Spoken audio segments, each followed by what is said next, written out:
Oh, it started. Hey, All I right. have some too. I invested $7 and I'm up to 58. And what? Deutsch? I got it when it was Who told like this was who I bought told you this. about it? I just saw somebody posted on Facebook and it was like less than a penny. And so I put Let, $7 in to see what it's gonna do. hey, could we go into that, D? You might want to sell it. I, I'm I was gonna say, could we go into that since we recorded? Oh, look Yeah, at baby yeah. girl. Well, Look at Zariah. yeah, well, let's do it. Y'all want to talk about? Y'all know, Kayla, it's your show. How do you want to start this? okay. I'm gonna pray first and then we're gonna dive in. All right. Let us pray. Father God, we just want to thank you for today, for allowing us just to get together in a fellowship and to spread the information and wisdom that you have given us. We ask that you would give us the words to say, what it is that the people needs to hear, that you would have your way, that you may be glorified. In Jesus' name we pray. Amen. Okay. Amen. So welcome to Limitless Faith Podcast. We have our fellas, our financial gurus back again, Mr. Darrell, Dominic, and Mr. LaHaji Thomas. Welcome. Hey, hey, glad to be here. What up? What up? Thank you for having me.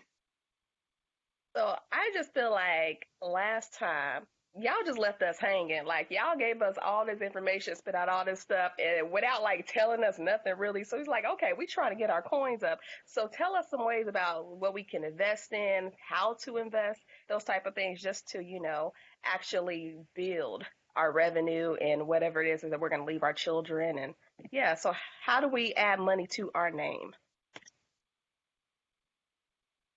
So, Okay.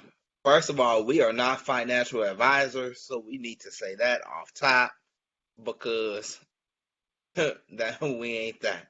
We just brothers who have experience with money, who have been blessed and favored in many different ways, through real estate, through stocks, through dividends, through many different things. So yeah, we ain't financial advisors. We just got a little experience. So just had to put that out there Yeah. off top. I would say, yeah, definitely, I agree with that. Just to kind of start it off, I would say that the biggest investment, from most of the successful investors I've interviewed and people I watch, the biggest investment is in your education. So you have to learn how money works, how to invest, how to evaluate a company, how to, tell if a company is a good company. Some people go as far as reading charts, of how to read a stock chart. There's all types of things, how credit works, all those things that we talked about last time. The biggest thing is your education.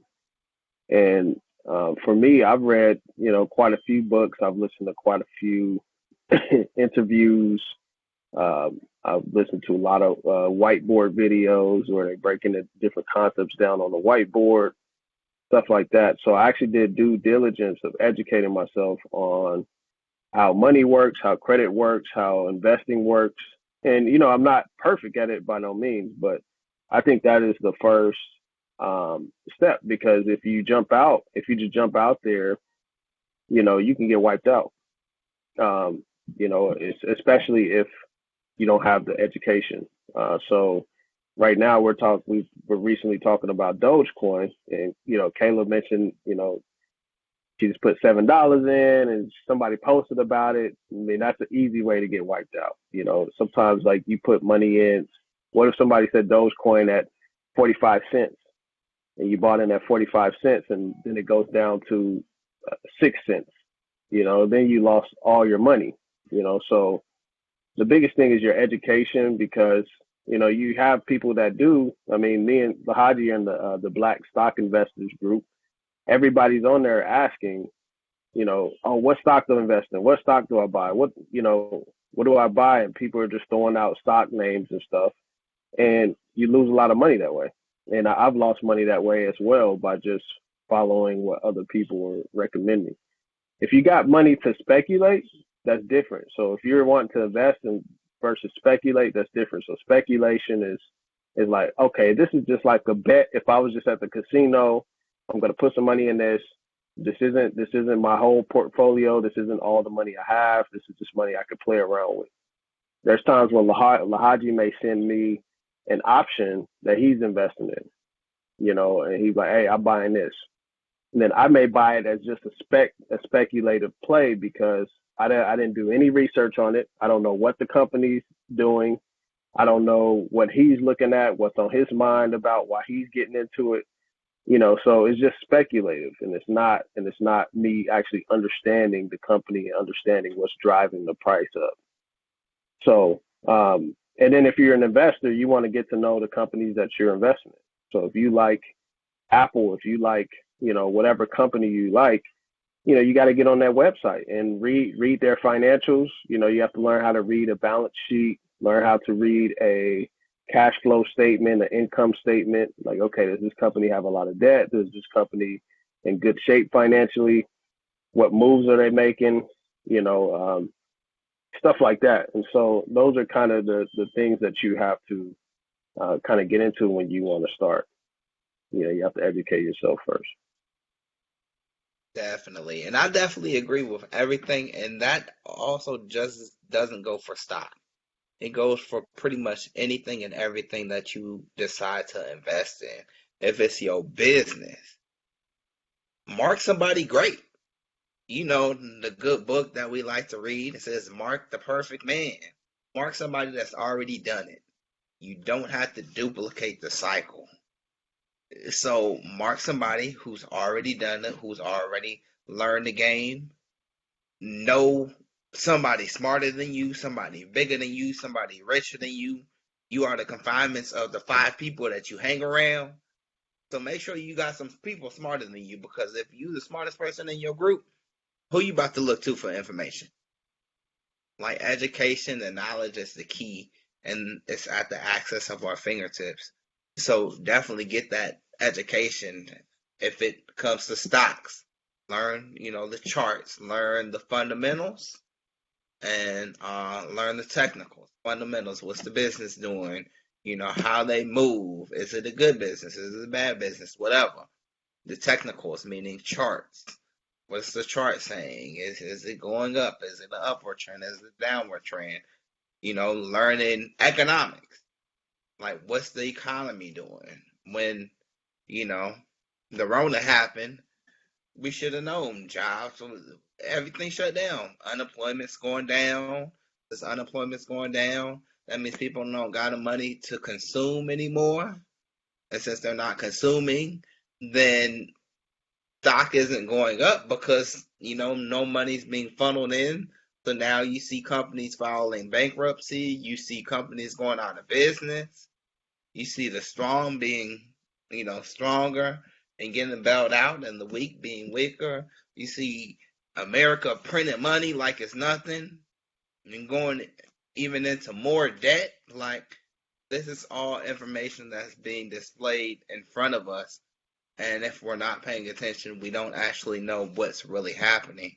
I mean, I've seen so many companies go under during the pandemic because maybe their books wasn't right or for whatever reason. But having that knowledge of, like, they should, we should have shifted on Zoom. Like, listen, we didn't see it. We didn't see it. Like, we didn't see all these people working at home, and then Zoom goes up to what? How much did Zoom go up to? It went up a whole lot. But I mean, even with that, let's go back to 2008, right? 2008, millionaires were made.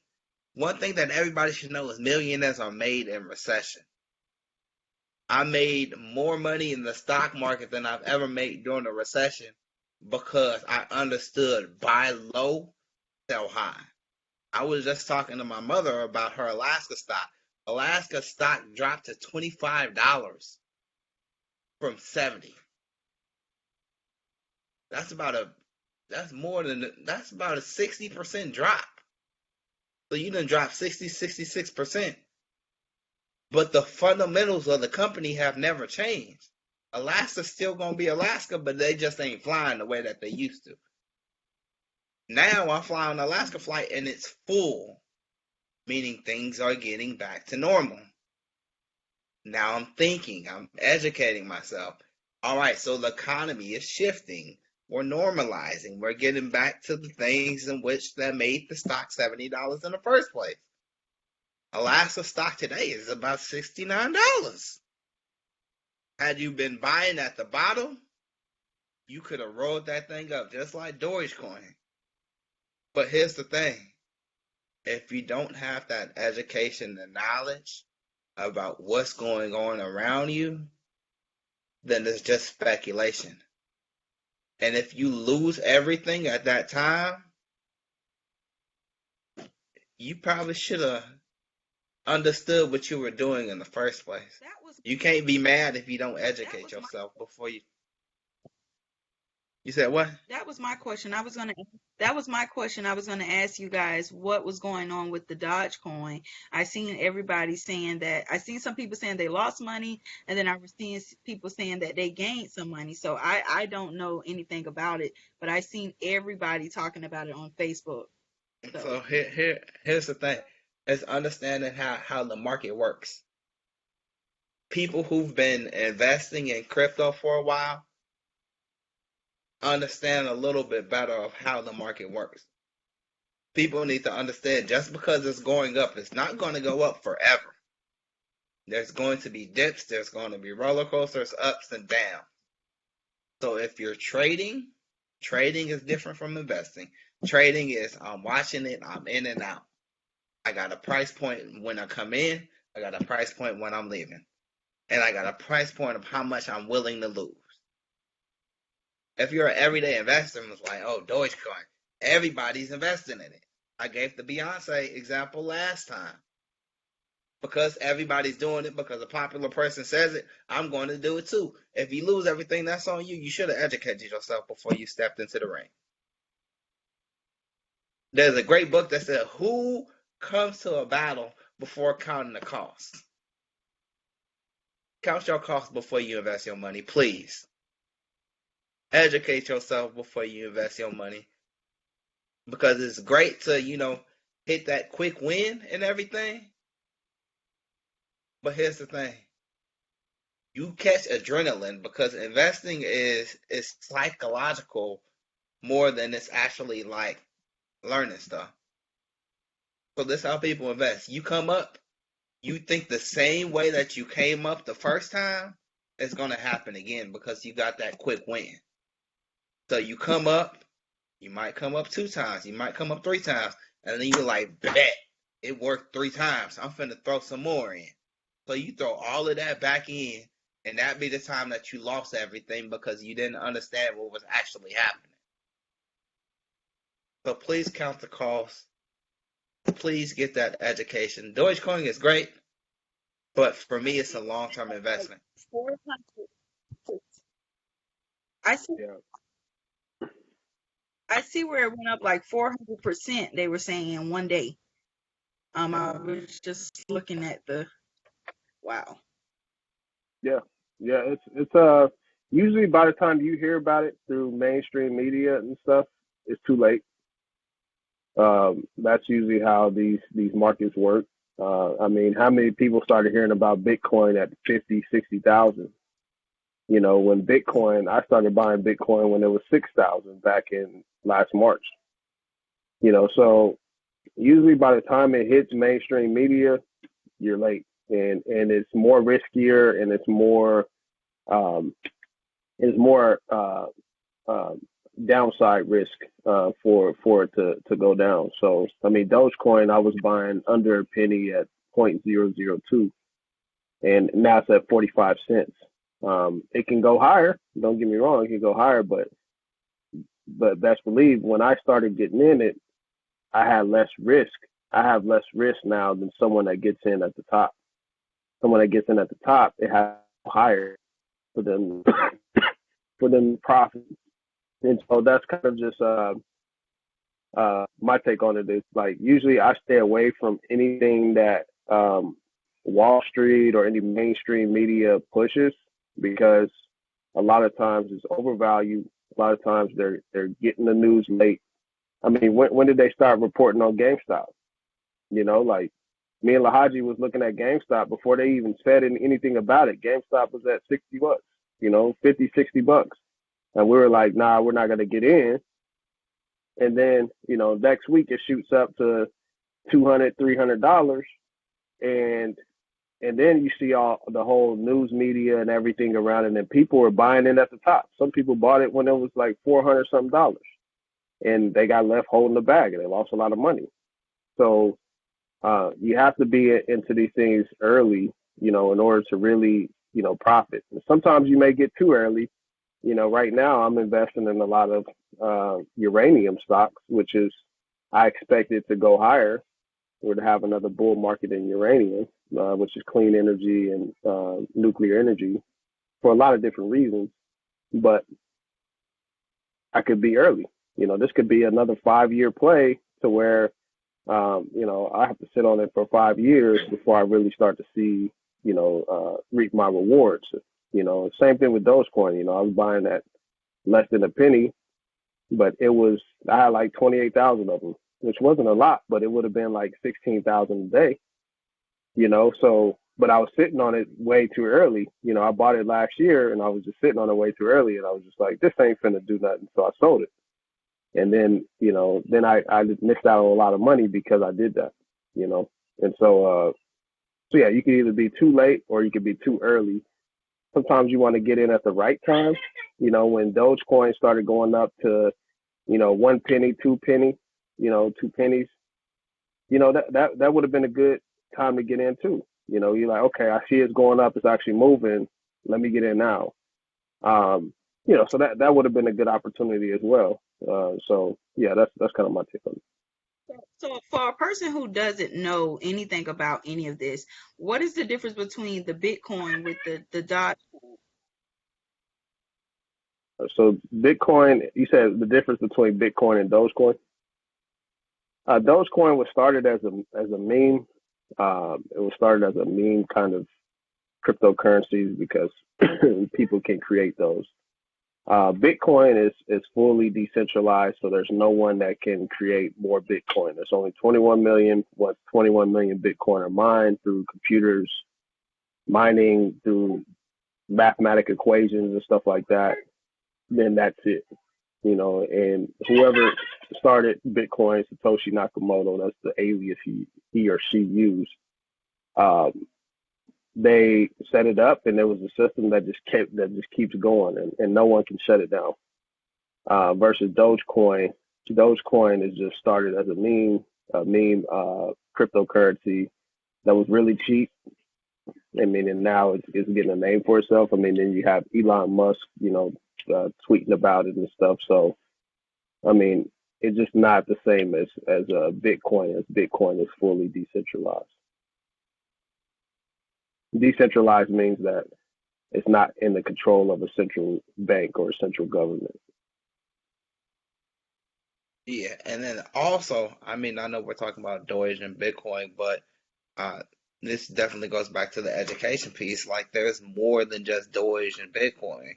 There's Ethereum, there's Ripple, there's Stellar, there's XLM. There's so many other coins. So just picture it like so many other different businesses, so many different other currencies, so many different other ways to make money.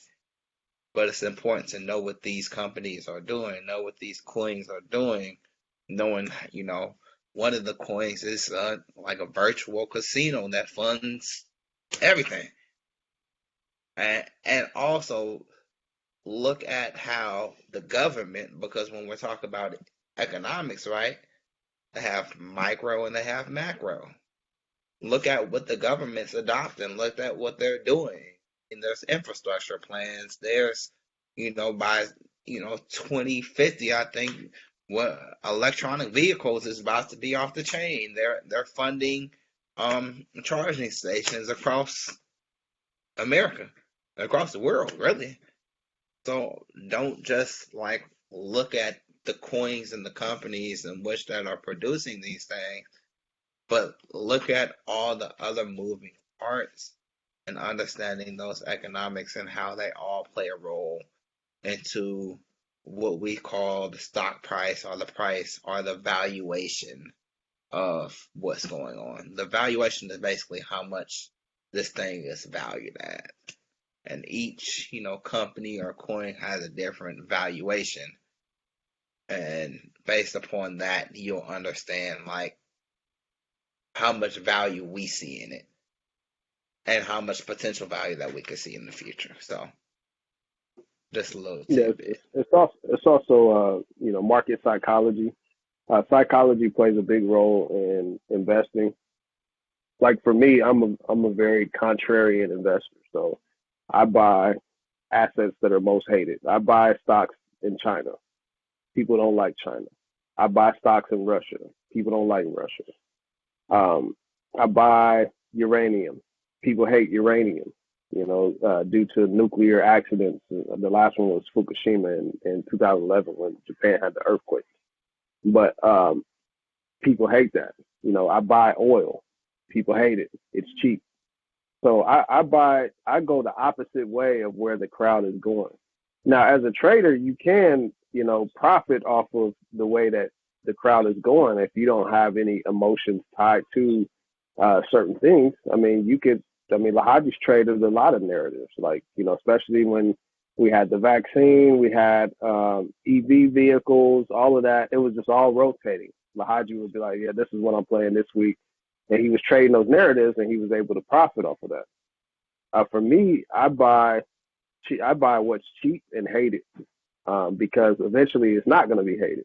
At one point, when Bitcoin in 2017, when it hit 19,000 and then it corrected all the way back down to like 3,000, people were saying Bitcoin was a scam.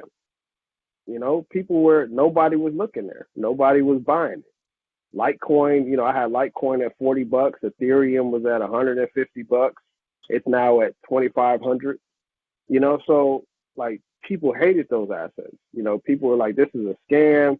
This isn't worth anything. And so I go the opposite way whenever, of where people are going. And so that's kind of what helps me. Yeah, and then Yeah, also I, on a Go go ahead. ahead. I was no, I was just gonna piggyback off him about people saying that it was a scam.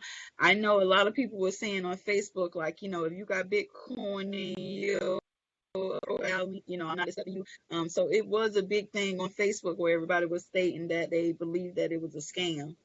Is it because they were charging people to join some of their academies and things of that nature? No, so Bitcoin didn't do anything. I mean, you did have some exchanges that did scam people, or people would hack exchanges to be able to get your Bitcoin at some point. But Bitcoin is just a decentralized system that runs on its own, whether you can mine it or buy it through an exchange like Coinbase or whatnot. Um, so, but with Bitcoin, like there's pros and cons to it. I mean, it's a digital asset. So, what are the pros and cons of it? I mean, the pros and cons are, like a lot of people, they compare Bitcoin with gold, and that's the whole big Bitcoin and gold debate. I actually got some gold here to show y'all in a little bit. But so Bitcoin, the cons are that, it's not a physical asset. So when you think of natural disasters, wars, things like that, most people aren't going to take Bitcoin. Or if it was like super hyperinflation to where the currency was worth zero, people may not take it in that situation. But, you could give your gold necklace to get the safety if you were in Nazi Germany. You could give a gold watch to get the safety because it held value and their currency was pretty much depleted. So that's the cons of Bitcoin, where it's like, okay, it's not a physical asset that you can give to somebody, that somebody can find its worth. It's not, a bag of seeds, that someone can plant. It's not a bag of gold. It's not gold where someone can use.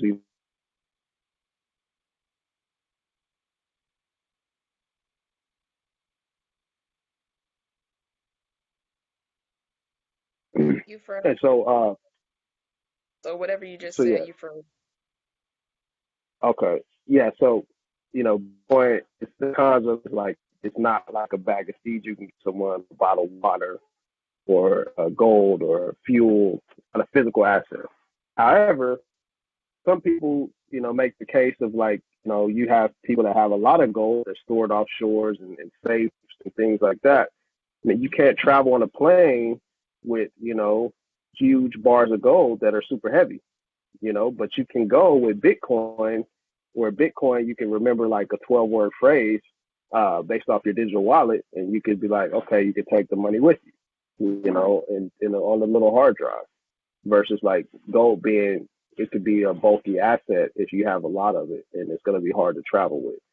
And so those are kind of some of the pros and cons of it. Also, if electricity goes out like in Texas, if your phone goes dead, you can't charge it or whatever, you can't send Bitcoin. You can trade gold though. So I have a question. So like when it comes to the new ATMs, they're putting out these mining machines for crypto or whatever. Like what exactly is that? How does it work? Can you like withdraw money from it? Do you exchange to other currencies? Like I'm like totally confused when it comes to that. I know one of the things, I'm not super familiar. I do know people can actually mine Bitcoin.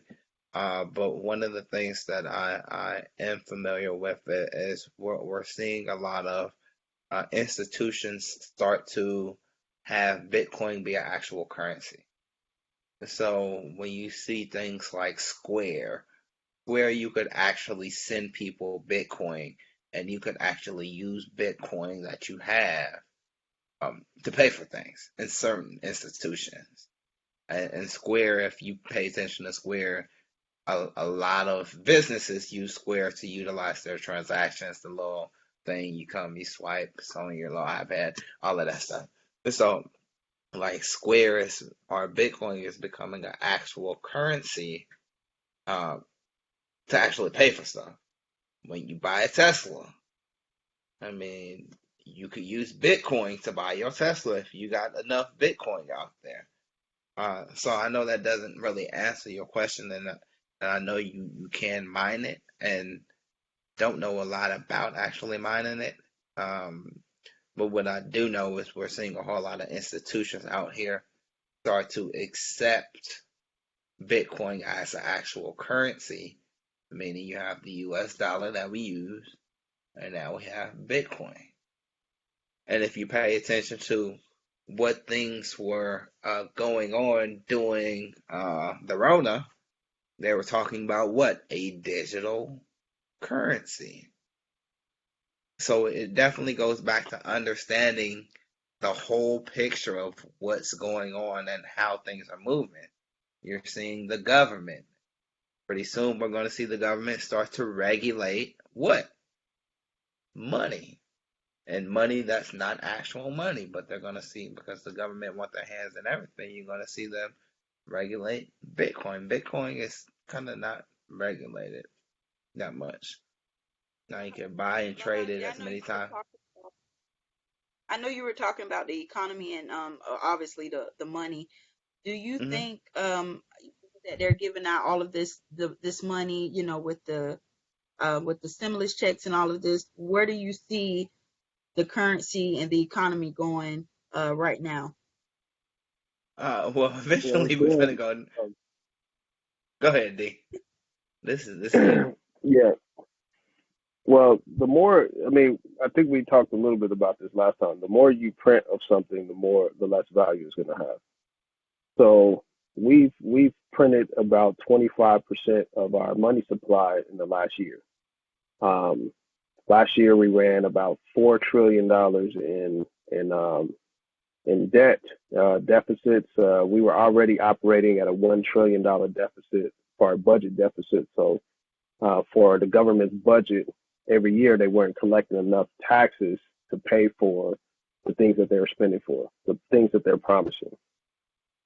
So now we're at about a 4 trillion. And then you have Biden, with the $4 trillion infrastructure plan. This money isn't free. This money comes from the Federal Reserve, which is not a governmental entity. It's a bank that is owned by a different private banks. such as Citibank, JP Morgan, and other banks. They loan this money out on interest. So every time we accumulate debt, we have to pay the debt back with interest. So where I see the economy going is that Jerome Powell, the Federal Reserve Chair, he just said that the U.S. debt is going to be a problem. So from 1776 to 1996, we only had $5 trillion in debt. We're at $30 trillion in debt now since 1996. We've accumulated $25 trillion. So all of these bailouts, all of these stimulus, all of this money printing and stuff like that, it's going to have to be paid back. And a lot of people think that it's going to be paid back through inflation, which is, you have different types of inflation. You have the increase in the monetary supply, which is the increase in money. So we've seen inflation there. We've seen inflation in the housing market. We've seen groceries rise. The price of beef doubled in the last 2 years. We've seen the price of lumber rise, which that's why the housing prices are getting so expensive. We've seen the price of a lot of things milk, rise. Darrell. You can't forget milk. Milk Milk is almost 10. Yeah. Yeah. So milk, you have education costs, healthcare costs, babysitting, childcare. All those things have been increased. But those aren't reflected in the government data. Those aren't reflected in, it's called the PCE or the CPI. So you're going to see more inflation where it's like everything rises. And so if you study inflation, if you study the times we had inflation, whether it be in the 40s or in the 70s, we had some in the 1800s too, where things were tripling in price. Say like you can get a television now for $500, and then inflation happens and that television costs $1,500. So your money is losing value the more they print, and they have to collect it back through inflation to pay back the debt with cheaper dollars. So that's pretty much how it works. So the dollar is created to do that. It's created to, we issue a lot of debt, then we have to inflate the debt away. So the more money they print, they can pay the debt off with cheaper dollars. And then they could get more taxes as well. So, if TV goes from 500 to 1,500, the government gets more taxes, on that. So that's how they inflate the debt away. But yeah, so that's what we're likely to see is higher inflation coming down the line. And some people argue, whether deflation or inflation. Deflation is pretty much the prices of goods and services don't rise because of the levels of unemployment, the debt levels, and things like that. So you have that side of the argument too, but I believe we're going to see more inflation. So that's kind of my take on what's going to happen, and then we also got the digital currencies coming too. So that was passed in a Senate bill back last March that required the central bank to create a digital currency because cash will eventually be banned. We've seen in the whole COVID thing, they said it was getting into cash. They said we had a coin shortage for however long. You have some stores that aren't giving cash back still. I still go to the local grocery store. They're still not giving cash back. So their plan is to roll out a digital currency, which this is, very, you have to be very cautious because then, who gets more power whenever they can see everything that you do, whenever they can see everything that you spend money on, whenever they can cut off your account, who gets more power? So we have to be careful of that because right now, if Kayla want to come over here and braid my hair, I can give her $50 in cash. The government won't even have to know about it. But once we go all digital, I have to pay her through a phone app or something like that. It's all traceable.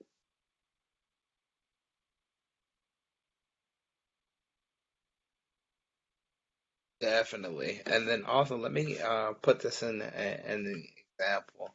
of 2008, right? We know what happened in 2008, the housing crash, right?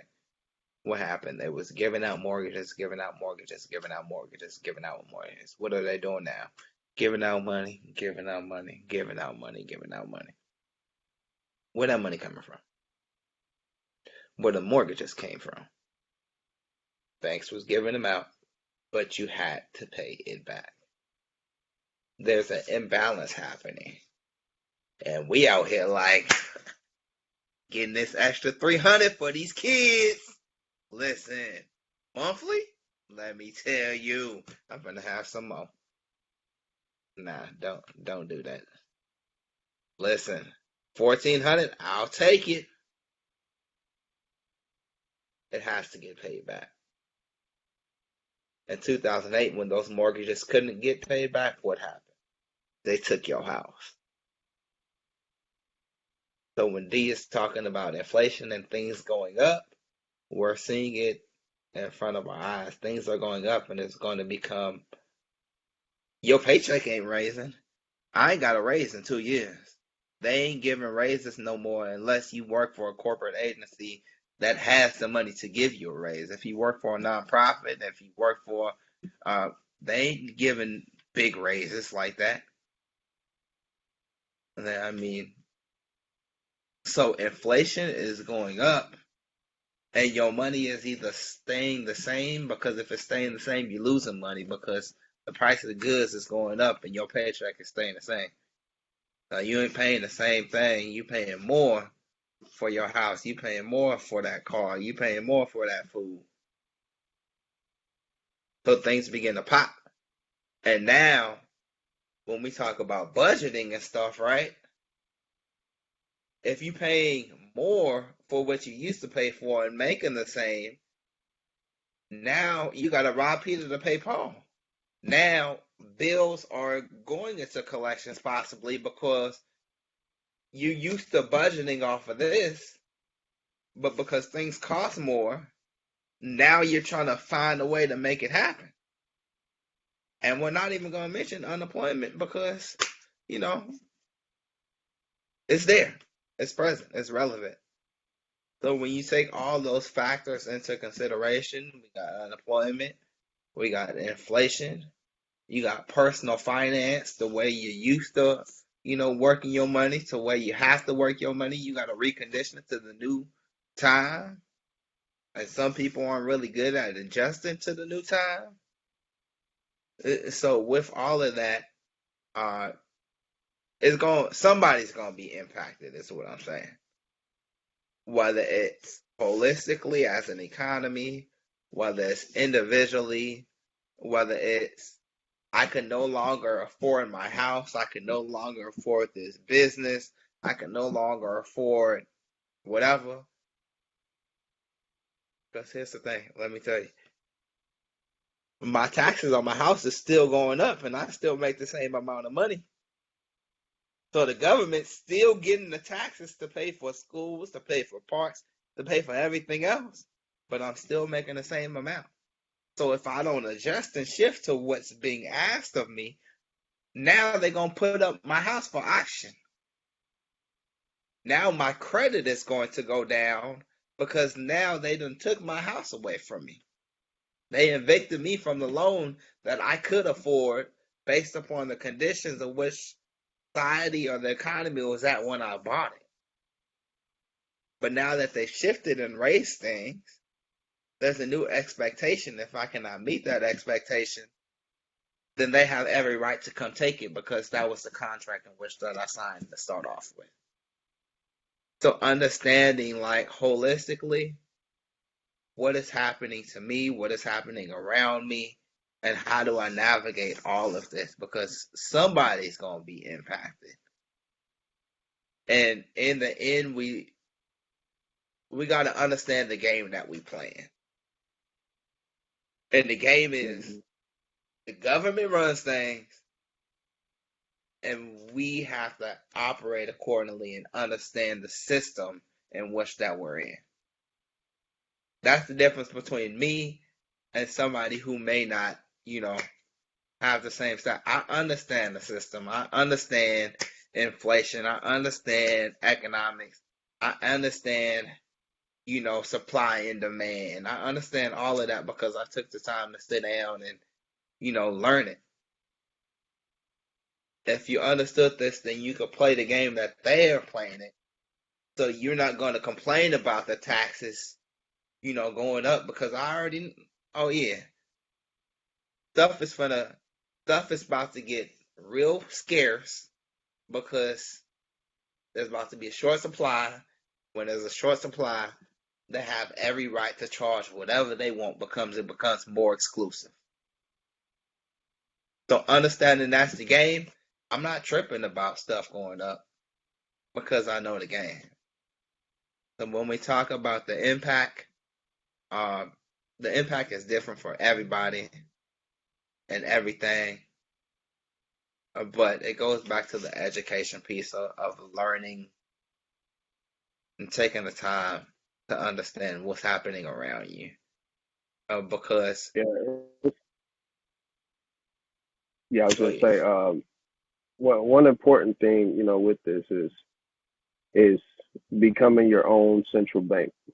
So that is why people buy cryptocurrencies and precious metals, because anything, just like LaHaji said, a house, his house, my house, it's tied to our social security number. So it has counterparty risk. A judge can order that we sell the house. Someone can sue us and access it. Someone can access, our cars.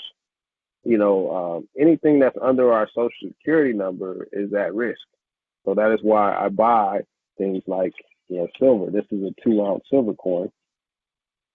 This right here, stores value. This right here is a half gram of gold from Sierra Leone. It's a lion. You can't really see it right here, but this stores value. I mean, an ounce of gold in the early 1900s was $20. It could buy you a fine tailored men's suit. An ounce of gold today will buy you a fine tailored men's suit. Ounce of $1,700. So $20 back then, $20 in cash would have bought you a fine tailored men's suit, but $20 in cash now won't buy you a fine tailored men's suit.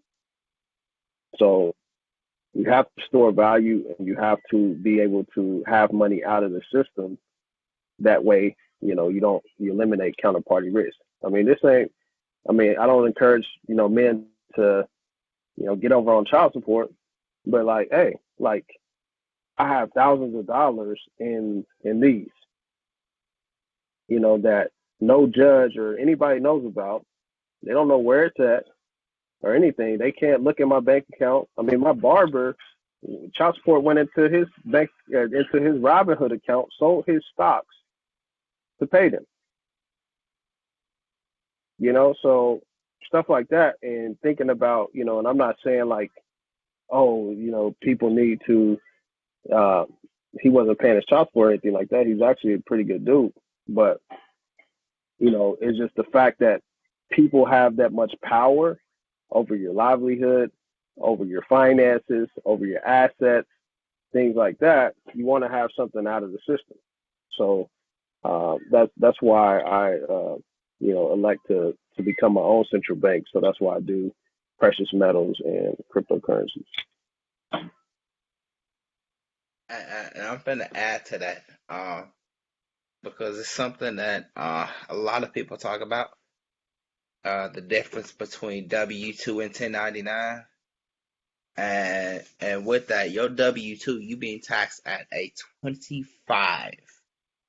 Depends on how old you are and how much money you make, but 25% tax rate, meaning you make 45, you only getting 30. That's how much you like. You only getting 30. The government seeing 15 to 20% of that. Like your money gone. When you are a 1099, you're only being taxed, self-employment taxes about 15%. So working for yourself, you're being taxed less than working for somebody else. Most people don't know that. We've been conditioned to go work for somebody else And as I said, to build somebody else's legacy, to build somebody else's dream. But when you work for yourself, you're being taxed at a less rate. When you buy a Well, house, when you are your own employer, when you are your own boss, there's write-offs that you could do. I know yeah, I was somebody ain't gonna gonna say, like me. Go ahead. I was gonna say, but that's, we've been conditioned that way, and the way we've been conditioned is based off what worked back in the day, back in history. So at one point in history, you could get a job and provide for your whole family and own a house, everything. You know, I talked to, my boss, her dad, he fought in World War II, bought their first house for, 10 grand, and they were getting paid about 20 grand a year, back in the 60s and whatnot. So the dollar had more value back then. And a family could, even in black people's homes, like we owned a lot of property. We had Black Wall Street, had more value. We had assets. We owned schools. We owned businesses because the dollar had more value back then. And so people could go out and work and be able to take care of their whole family off one income.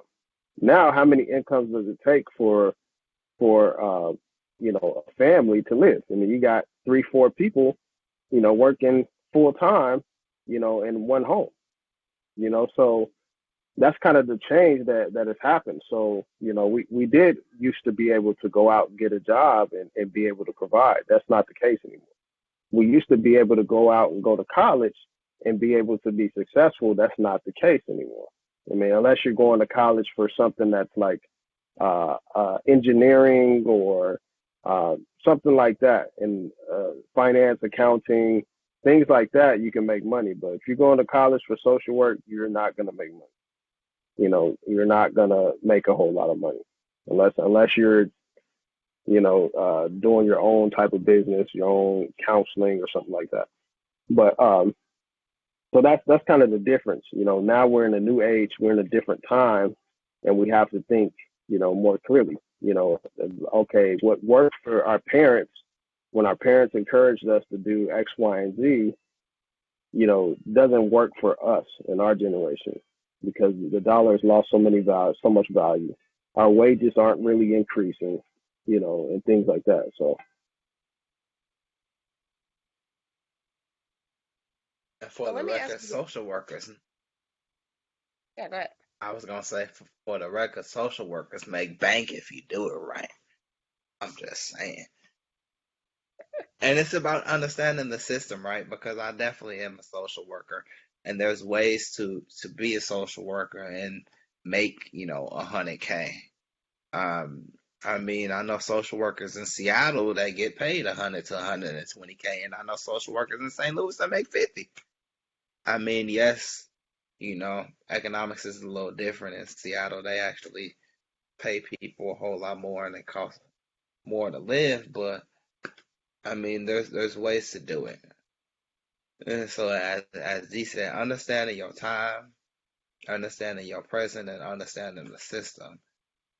And it's super important to understand the system that you're living in, because again, it's a game. Like it's definitely a game in how you navigate the space and the system, and if you navigate and understand, you know, how the chess pieces move, you move the way that you need to move in order to win.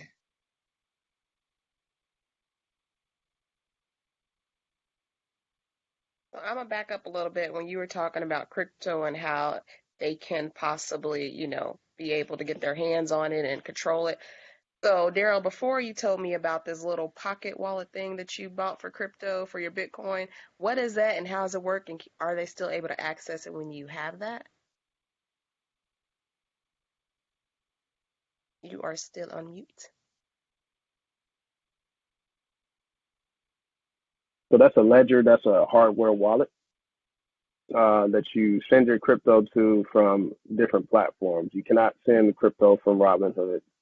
You can send from Cash App. You can send from Coinbase, Binance, and many other crypto platforms. So you send it to that wallet and you just hold it. And then whenever you want to send it back from that wallet, you have an app that you can send it back to another platform. So when we talk about banning of crypto, like recently, I think India and then I think Turkey banned cryptocurrencies. Um, that doesn't mean that the crypto space doesn't keep going. So Bitcoin still goes regardless if the government bans it. The only issue is how they're able to track it is that when you have to cash out and transfer that to a bank account, that's when you can get caught.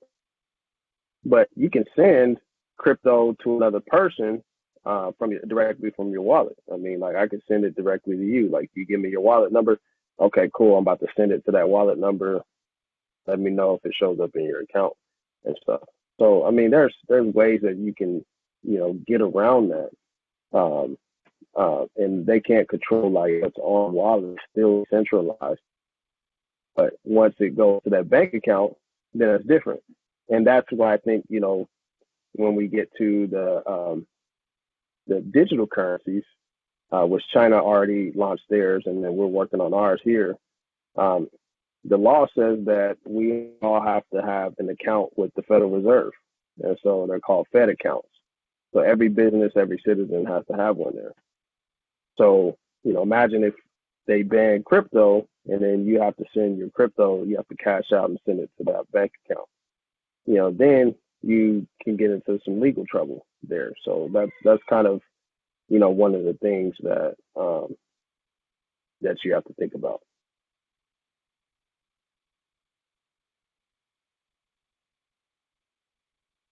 So when we're like calculating our paychecks or how much income we have coming in, how much do you suggest we should put towards, investments or buying gold or things like that? For me,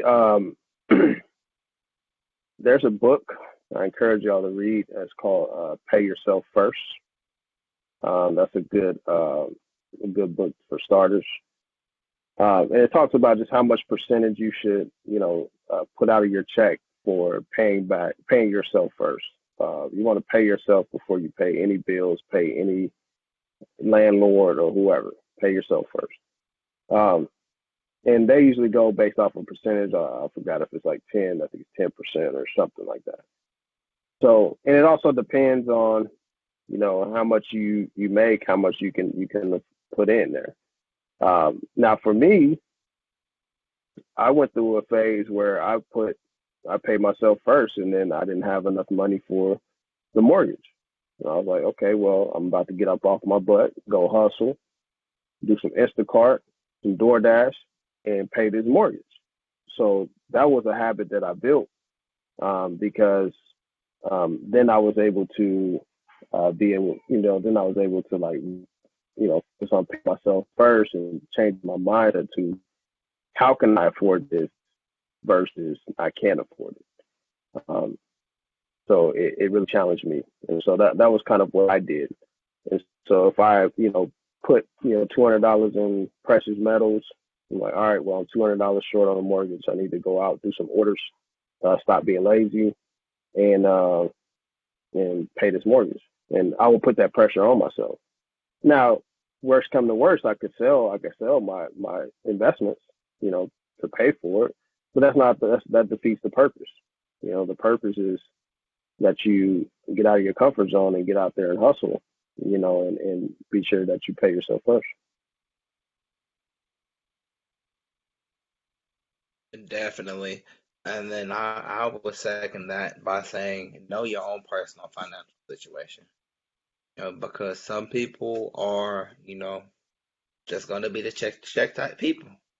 And that's going to be a conversation that they have to have with themselves to say, am I okay with being check to check? Am I living or am I just surviving? Two different things. Living is like I'm living. if I want to go out, I'm gonna make something happen. I'm gonna make things do what it do, and I'm about to go travel. I'm about to buy the shoes. I'm about to, do what I want with my money. It's freedom. It's financial freedom. I'm okay with, the debt that I have. I'm okay with the money that I have in my account. I'm lit. Surviving is, oh damn, the light bill due. How this gonna happen? Oh damn, we gonna make rent this week. Man, something happened. Only about 20, I think, what they say, about $1,000 emergency fund. Only 40, I think it was, 30 or 40% of the people could afford something that happened to them, $1,000 or more. Not including you going to cash out your credit card, but like you having actual money in the bank to actually go and say, oh, car broke down, transition went out. I'm gonna go take this $1,000 that I have instead of using credit or somebody else's money. I'll go, not pay the mortgage or something like that. I already got the cash. This is what we doing. Mindset, we taking this cash. Yeah, I done saved it, but I saved it for emergency. Yes, it hurts to go take $1,000 and go pay your transmission off. But the thing is, your mindset is, I've saved this for an emergency. A lot of people don't have that. So with that, when it comes to like how much should I be saving, how much should I be investing, it's individualistic. And that's when, if you don't know how to get with money, get you a financial coach to show you how to deal with money, because the financial coach is going to work on your behaviors and your mindset around money. And that financial advisor is going to tell you what to do with your money. Two different things. A coach is going to work on your behaviors and your mindset. An advisor is going to tell you where you should put your money, or the best place to multiply your money. You should have both.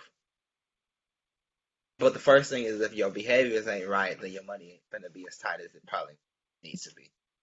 Because if you busy, robbing Peter to pay Paul type thing, then you probably ain't gonna have money to invest. And if something happens, you're gonna, as D said, sell your investment to pay for the thing. When you sell your investment, you lose value, because that value of the investment is potentially growing.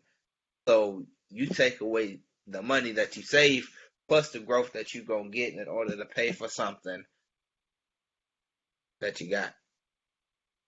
And that's great that you have that pocket. However, it would be even better if you had both. So getting that financial coach, getting that financial advisor, understanding your behaviors, and understanding how to move with your money. For me, I just created a strategy. I'm buying dividend stocks, meaning dividends. 10% of my side gig money is going to dividend, meaning I'm buying income. 15% off top is going to Uncle Sam, because whether I pay the taxes or not, I want to be prepared at the end of the year when they say, where that tax money at? I want to have it just in case they do ask. And if they don't, then that money's in an account getting 4% interest. So I'm getting money on top of the money that I already have. Another 10% is going to long-term options in the stock market, meaning a year or two out on stocks in the money, long-term call options. Let me be specific. And what that basically means is you have a stock which you think is going to go up, and you buy in the money, meaning at the strike price of which it's already at. And if the stock grows, then you're making money on that growth, because you're already past the stock and the price in which that you said it was going to be at. Now, if it drops, then of course you lose money, but I'm willing to lose, 10%. And then the other, what, 35, 65% is going to pay off debt. Because debt, you are a slave to the person that you owe money to until you don't owe them any.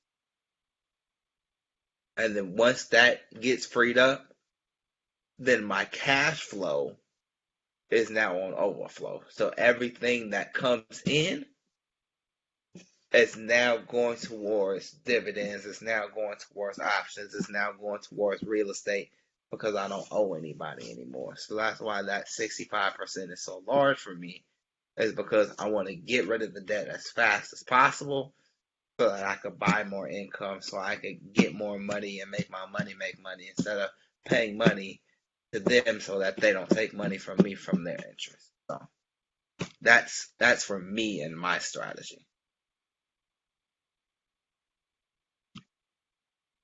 Okay. So before we close out, I want you to speak to someone like me. So I'm more on a conservative side. I'll, invest a couple dollars here and there to see what it's going to do. But what tips would you give to someone who is more conservative and don't want to lose out on much? I'm the same way. I would say buy less volatile assets. I buy, stocks that are less volatile. Gold stocks, oil stocks, uranium, and other. Well, uranium's actually pretty volatile. But Hey, yo, D, tell the people what volatile means. yeah. So volatile is like Bitcoin, where it can be up like 60,000 and drop to 49,000. And you have to be able to stomach that drop. Because you have a long-term view of it going higher. So it could be up and down at extreme levels. So sometimes you may have something that's mildly volatile, a little bit of volatility. Sometimes you may have extreme volatility. So that means, yeah, that's what that means. So I buy dividend stocks. I buy precious metals. They hold their value pretty consistently, and yeah, so I would say that. And then I would say the first step is to establish a emergency fund. Establish whether it's a $500 or $1,000 emergency fund. Right now, I'm working on my 6-month emergency fund. So if I were to leave my job, I got 6 months to find another job. Stuff like that. So I think that's the first step, is establishing you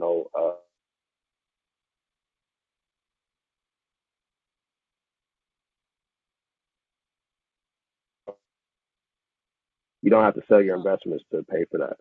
You don't have to sell your take it on a credit card. Can you repeat So that? yeah. So having a emergency fund that's big enough to where you don't have to sell your investments to pay for, say, like you get a flat tire, your alternator goes out, you lose money, you lose cash or something, like whatever it may be, just have that on the side for emergencies, and then everything extra from that you can begin to invest. So that's not how I did it. That's how I usually teach to do it. For a while, I didn't want any money in the bank. I just went straight to precious metals and stocks and crypto. So that was how I did it. But I noticed that whenever I needed extra money, I was selling stocks, and stuff to pay for what I needed to pay for. Now I have, a little bit of a nest egg for emergency funds. So I think that's the first step. Is that emergency fund? I would say reading the book Pay Yourself First. Another good book is Rich Dad Poor Dad. That's another one. And then beginning to, while you're doing your emergency, just reading, doing your research. It's pretty easy. You can look on YouTube. Like, there's times where if I don't know where to start, I just type it in, how to read a stock chart, and many videos come up and show you how to read it. And then then you know how YouTube is. You got all these recommended videos on the side, and you just go down a rabbit hole, and so that's how YouTube is. So that's kind of what I would suggest, or that's how I would do it going forward is reading Pay Yourself First, getting the habit of paying yourself first, build an emergency fund as quick as possible, and then start getting into investments. Definitely. I would definitely second that. And I would even go a little bit deeper in saying that when you're paying yourself first, pay yourself first in the right type of account. Going deeper, your bank account gets a point about 0.25% interest. If you have an IRA, which is an individual retirement investment account, your IRA, you can't touch your interest, but you could touch the money that you contribute if you so choose. Some people use their IRAs as an emergency fund because you could touch the money that you put in, you just can't touch the interest. If you're good at investing, of course, you can make that money that you put in grow a whole lot larger than, what you initially put in. But if you're not, as good at investing, your money's still growing at, a 3 to 5% rate of return. That's a whole lot more than 0.25. Instead of that penny, you get $1. So I would say getting with, again, a financial coach and a financial advisor, because the same way that we have physicians, we have gynecologists, OBGYNs, all of that lovely stuff, your financial health is equally as important. So making sure that you're having someone as knowledgeable or more knowledgeable than you to make sure that you are financially savvy and financially healthy. I know this because I took the time to read the books. I took the time to watch the YouTube.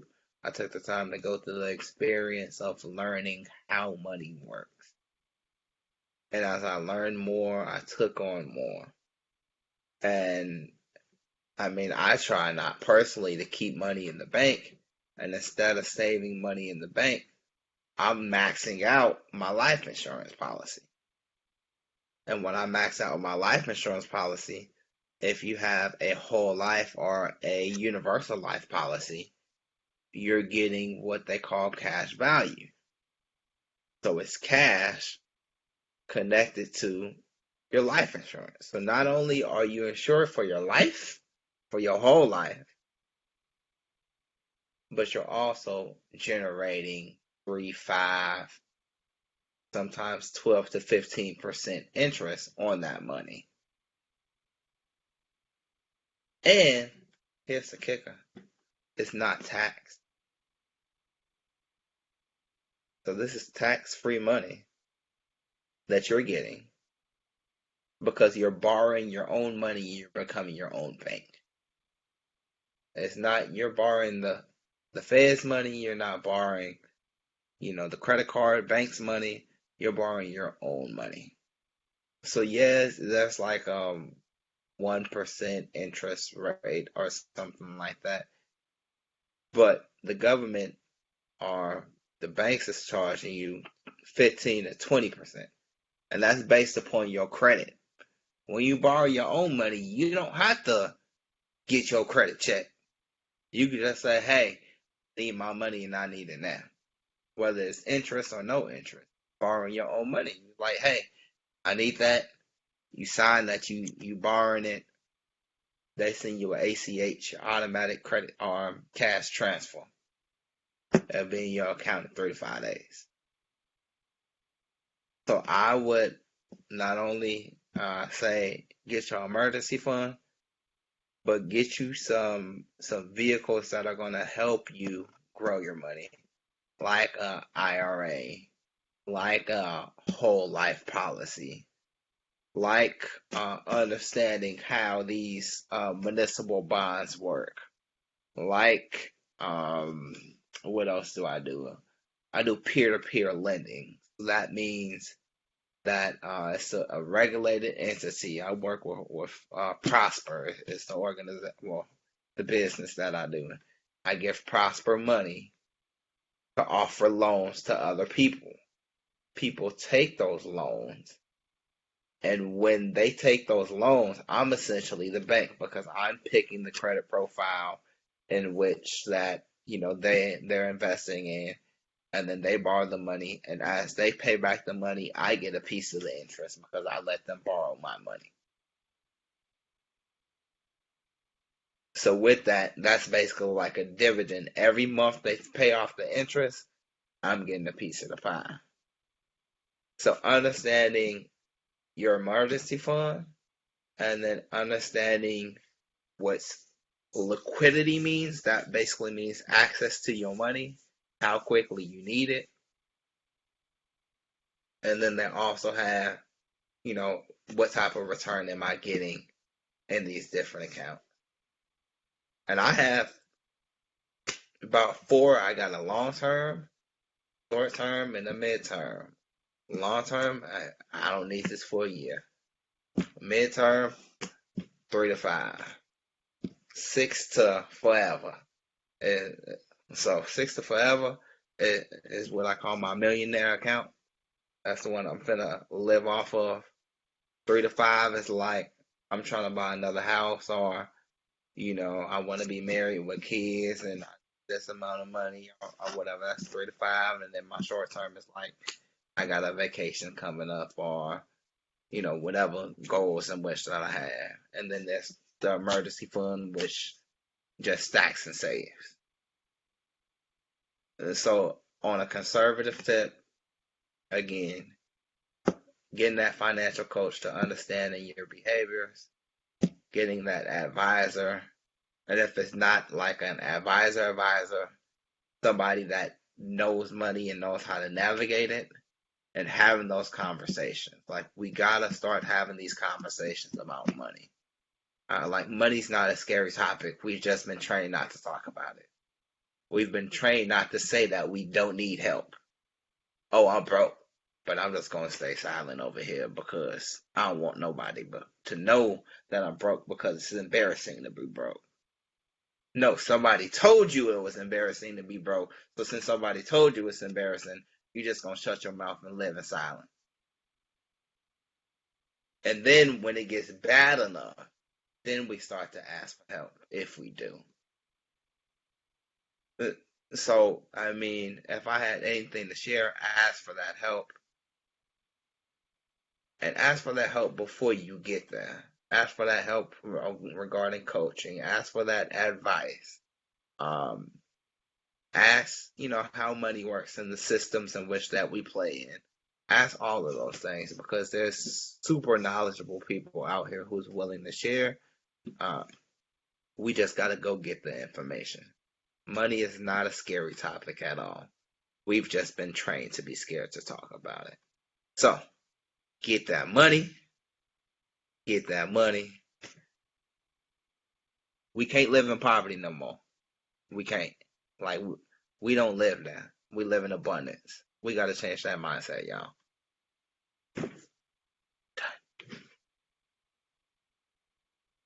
Judge. Preach, Pastor Thomas. Hey, listen. The Bible says we are the lender and not the borrower. We got to start living like it. That's all I'm saying. Is we always going to be on top and never on the bottom. We got to start living like it. It says so. Listen. Give and living like it, run over. and living like it, that means good habits. Don't go out there buying stuff you don't need, buying stuff you can't afford. Like that's you pretend like you're living like it, but your bank account showing it different. Me, I buy used. I just got in the negative side in front of it. I just got into a car wreck. I am not thinking about buying a brand new car. I'm going to get a Honda or a Toyota, like I just had. I had a 2006 Toyota, I've got to get another Honda or Toyota that I know is going to give me the point A to point B. I don't care what nobody thinks. I'm gonna spend money responsibly, and and I'm not gonna pretend like I'm rich. I'd rather be comfortable in what I have in assets and in my bank account, and be driving a beater car than be driving a Tesla and then don't have anything in my account to show for it and can barely make the payment. Listen, that's the last word, and I'm gonna stop preaching. The Bible says, "One man does not count up the cost before investing." Listen, count your costs, know what you're doing, get with the people that you need to get with, talk to the people, ask for help. Listen, we are here. We are here. We are here. There's so much knowledge out here. There's so much power, and it's at the access of our fingertips. So don't be scared. I promise, it's so much better to live free. It's so much better. And even if you got to do it slowly, like there's no overnight process where I'm just going to come up, I'm just going to be rich. Like, I've lost money trying to get there the fast way. It is a process to get here. I've lost a whole lot of money. I mean, I'm still recovering from some of the decisions that I made trying to get rich faster. Don't avoid the process, y'all. Learn the lessons. Learn from where we came from. Learn from where you are. Produce the. We right there, y'all. We right there. I'm done preaching. Pastor Thomas is out. What about Apostle? You done over there? What's your title? What's his title? He's a Who? Darrell what is Dominic? He a gospel rapper. He a gospel rapper. no. He's like over something in the church. He's like it's He a like a gospel title that rapper. you can give all the old men in the church. What's your title? You an elder? Elder. The elder I ain't an Darrell elder no Dominic. more. I was an elder at one point. You not no more? You could just like drop that title like that. You can be like, God, I don't want it no more. I'm good. Hey, it all depends on who gave you the title. Listen, that's all. No, it's Titles just all don't mean about. nothing. It's all about you call the things for seasons, and reasons. And so for me, Elder. I had to have my daughter, so it was just a life changer. You had to adjust accordingly. Okay. Elder Darrell So the Dominic. Bible says first you should take care of your household. That's your first ministry. Y'all better start listening to the Bible. The Bible got a lot of lies. My perspective of the Bible is the Bible does teach you to be a better you. Listen to it. I promise you it will change your life. I don't even care if like it teaches you to be a better you. Period. Amen. Period. Point blank.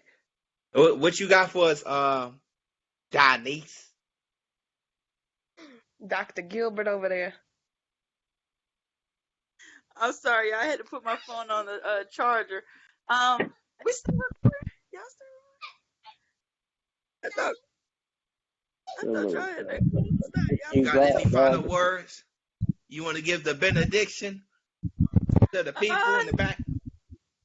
I don't. I took so many notes. I soaked in everything you guys were saying, and I just wanted just to say, don't be afraid to ask. Like LaHaji was saying, don't be afraid to ask people for help, and don't be afraid to soak up information and ask questions, because it's better than just sitting there, like he said, and just being afraid to ask. And YouTube, I don't know much about it, but YouTube has a lot of information on there as well. So I've been looking, reading and seeing, and I did want to ask y'all, and I'll probably get up with Darrell again, because I do want to invest in things of that nature, but I just don't know kind of where to start. Or I know you were telling me a lot about Robinhood and stuff, so I don't know. I've just been doing my research, like y'all said, before I kind of put my neck out there.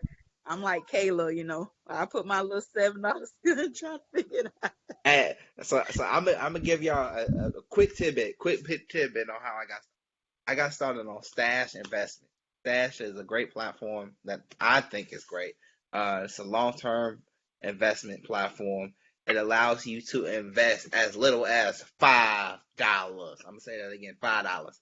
Back in the day, you needed a little money to invest. Now you could invest with as little as one, two, three, four, $5. So you don't have to start big. So when learning, I use Stash, and the way I learned is I just looked at the history. I was like, all right, cool, Apple.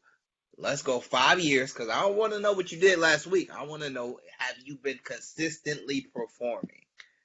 So I looked at Apple's chart and I was like, all right, cool, 10 to 15. Then, I went to Microsoft chart and I was like, all right, they're doing pretty well too. They've been consistent.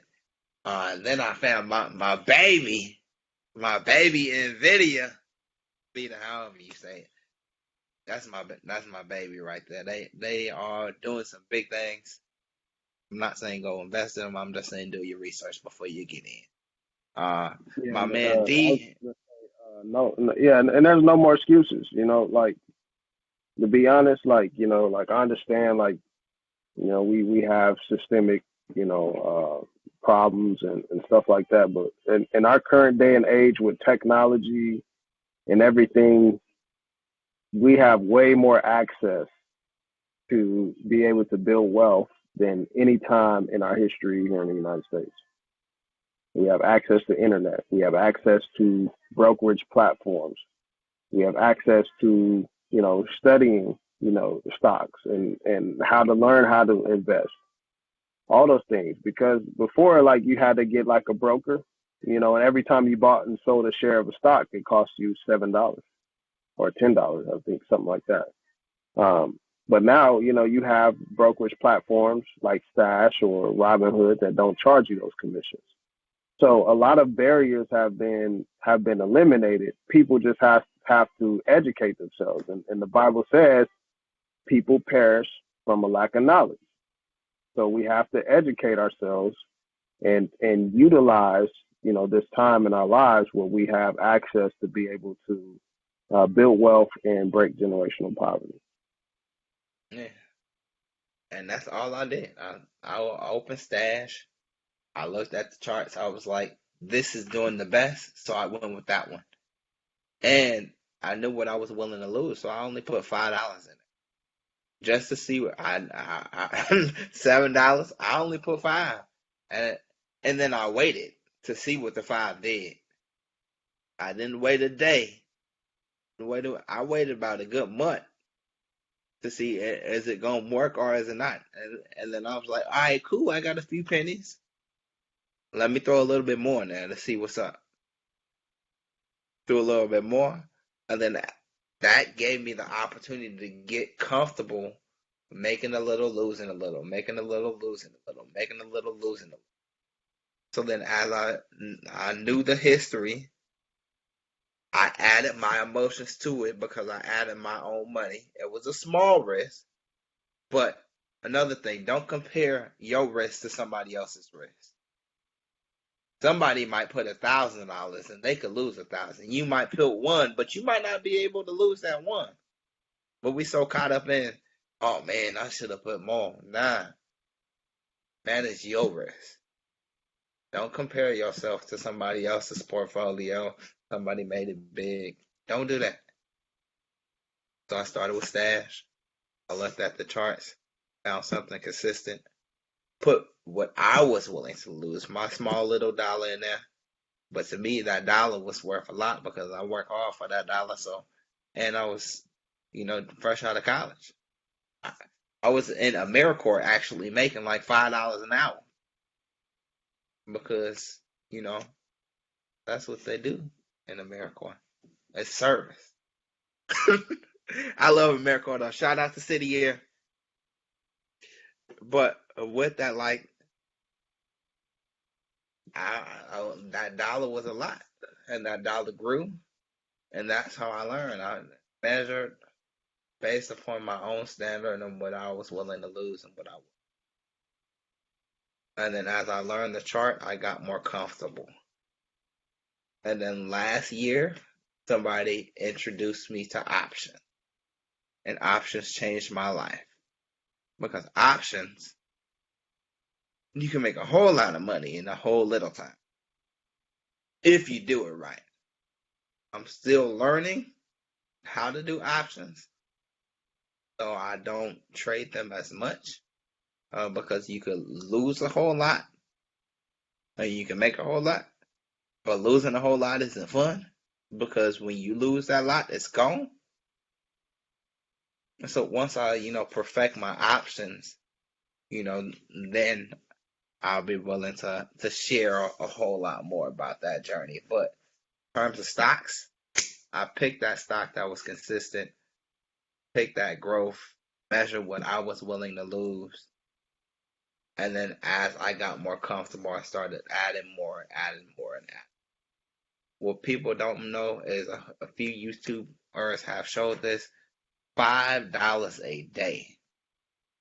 $5 a day for I think it was 20 or 30 years. At a 5% return, it's going to turn you into a millionaire.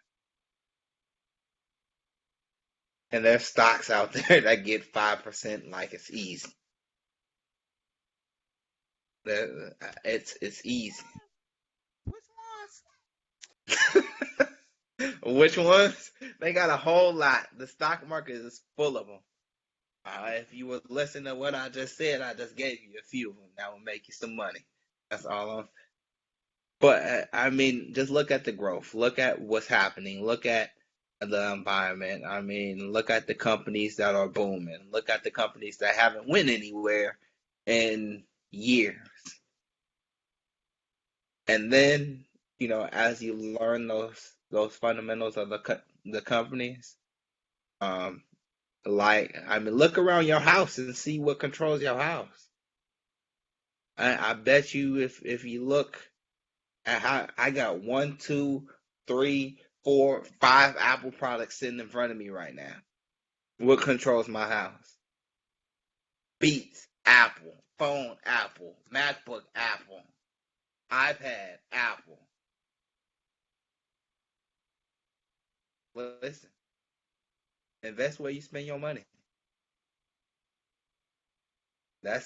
Apple easily does 5% a year. So finding, you know, stocks in which that could produce you 5% and throw $5 a day. That's a cup of coffee. And then as it multiplies, and it multiplies, and it multiplies, then you're accumulating interest on top of interest, top of interest, top of interest. Not to mention companies like Apple pay dividends, meaning they're paying you to own a stock. So not only are you buying into the stock, but they're paying you to own the stock. And as that stock grows, not only is your money paying for it, but the money that you make is paying for it. So then it grows at a faster pace. And now your money's making money. And then your money's making money. Really quick, I've always wondered what that was because I got an email the other day and it was like, cha-ching, you got 3 cents in your account for dividends. And I was like, where'd I make 3 cents from? Yes. And so like credit unions pay you dividends because credit unions are nonprofits. They're not for-profit agencies. Stocks, if you own different stocks, like I think right now I'm at like $5 to $7 a month. ID. We love you, bro. Um, but yeah, understand the dividends. They pay you to own stuff. They pay you to own stuff. And it gets nice to hold something that you were going to hold anyway. So it comes I with the love it. territory, it comes with the knowledge, it comes with understanding the game. And I wish I wish. Tidbit to anybody who's in college watching this, um, because I didn't take action, but you can. When you get that financial aid check and you ain't got nothing to spend it on, instead of buying that TV, go buy you some dividend stocks. Go buy you something that's going to appreciate your pockets. Because if you get the right student loan or you get the right scholarship, it's free money. So you taking free money that you get from the feds or from an organization that's willing to pay for you to go to school. And you don't need the money right now anyway. So go buy more income. Or say you don't want to deal with stocks, but you want to deal with real estate. We didn't get too much into that. 4 people, well, at least where I'm at, 4 people could take $20,000 and buy them a house. You buy that crib, you live in it. If you in undergrad, that's 4 years. If you in grad school, that's 2 or 3. You take that check, you buy that crib. When you buy that crib, you live in it. Now you got access to an institution of students that's going to continuously provide you customer to live in that property. So then when it's time for you to go, you rent it out to those customers. And now you become a landlord and get rental income. And they are now paying for that mortgage. So you started off with the feds or your grants or your scholarships paying for that mortgage. And then you got the new students paying for that mortgage.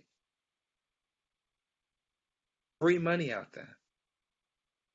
You just said a mouthful. Listen. Taking as D said, OPM, other people's money. I use my credit to get the student loans, but the interest is free pretty much if you get the right loan. But it's about having that vision of what to do with it. If you don't got that vision and you're not willing to sit down and take that risk, then you won't. You'll be sitting there doing as you usually do and operating in the space that you usually operate in. But my job as, a financial social worker, as a financial coach, is to get you all to see the impact of what's happening in your life based upon the things in which that we've been through and how our mindsets and behaviors have been constructed based upon our experiences in life when it comes around money. And once that's broken, once we're free from those things, those chains, that bondage, then you have a future in which that you are able to do, speak, say, spend any way that you desire. But we just gotta get free from these mindsets. We gotta, open creativity, open, entrepreneurship, open, the lack of fear. It's open. We just gotta be willing to take that risk and jump and take the leap. Because it's there waiting for you to come get it. I said I was done preaching. What's y'all? Anything else y'all want to know while y'all got me here? I'm in the zone right now. Anything else y'all want to know? I'm gonna go ahead and close this out, and then if we have any questions, we'll keep you on afterwards. Oh, go ahead. I mean, yeah, you can stop the recording. I'm flowing. Right. All right. I just want to thank you guys for just joining us and for, continually spilling into us and pouring your insight into us. For all those watching, please, or listening, please, take these tips, read those books. For me personally, I'm realizing I'm going to have to go back and read some books because when I was younger, I read The Richest Man in Babylon. And I didn't understand it then, but as you grow and your mindset changes and you actually develop understanding, then you'll be able to grasp it more. So go back and read those books you read in college and just keep doing what you're doing. Trust the process. but also know yourself. And so, like me being conservative, I'm only going to invest a couple dollars to see where it's going to go, and then we'll go from there. But just get you a coach or whoever you need to help you with the process if you lack the information. And y'all all be blessed, and God loves you. Peace.